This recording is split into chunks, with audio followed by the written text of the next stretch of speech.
Controlled descent. They do not want us down there.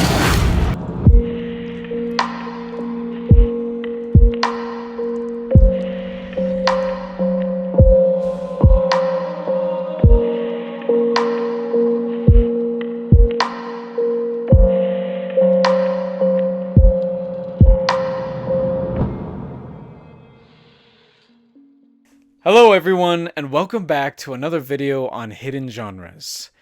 Now, I was pouring through some of the ideas of hidden genres that I wanted to touch base on, but there was one in particular for the Halloween season that I really wanted to dive into. Literally, dive into the depths of abyssal horror.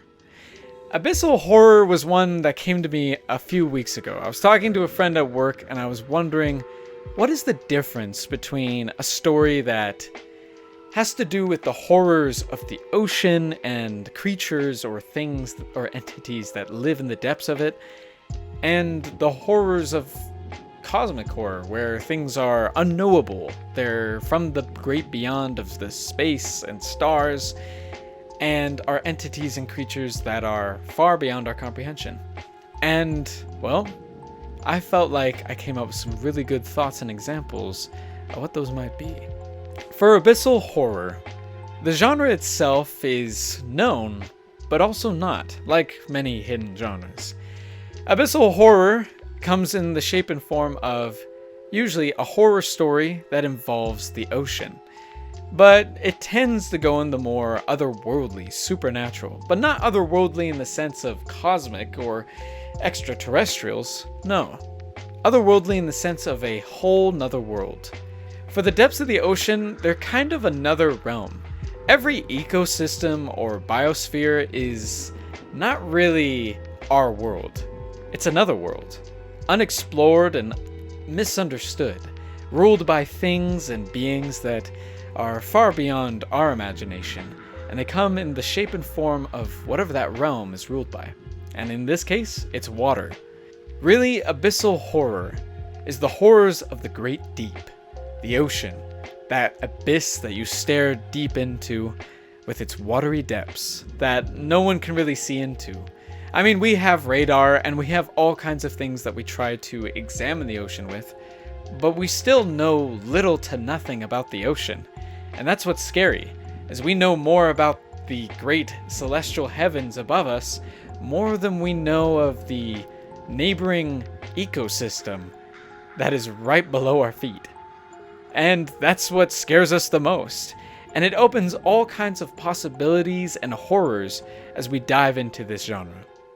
There are tons of examples, and so I had to narrow them down a bit. Now, this particular genre has influenced a lot of different forms of media. From video games to TV shows, books, and movies, and I even had to look up some because I was curious about what they could be. Some of them involve things like Subnautica, a video game where you go to another planet, dive into the depths of the ocean, and fight creatures like the Leviathans. There's the movie Underwater with Kristen Stewart, which goes into the depths near the Mariana Trench, where they uncover a great and almost otherworldly underwater creature and the inhabitants that live in the Mariana Trench.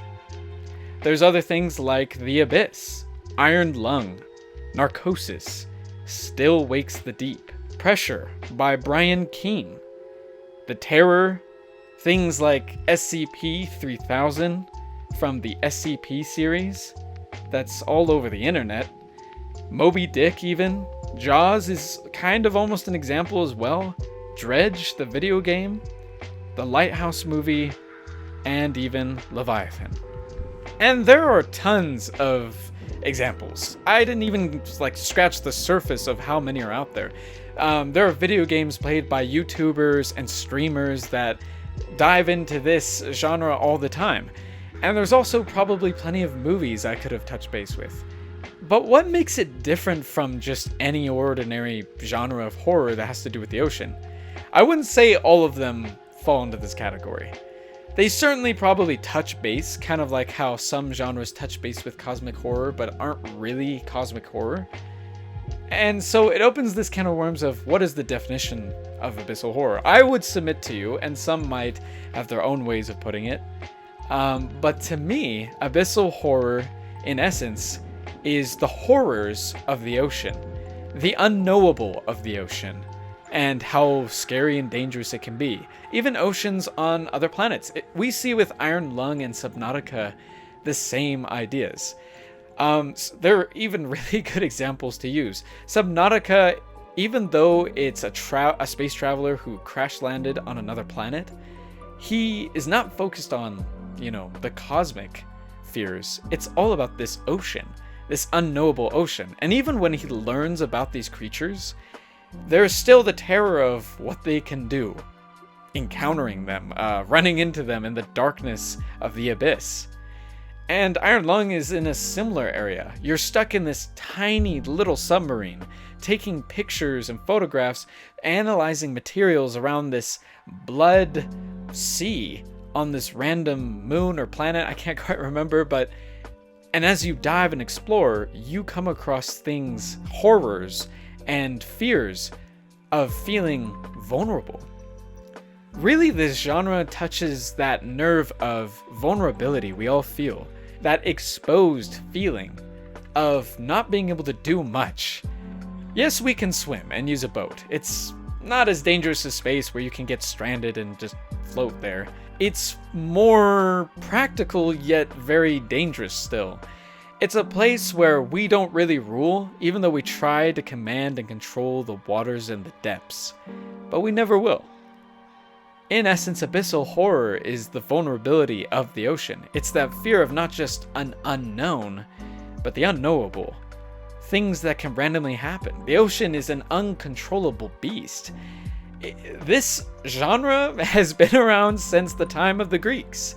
It's been around since the time when people believed in Poseidon.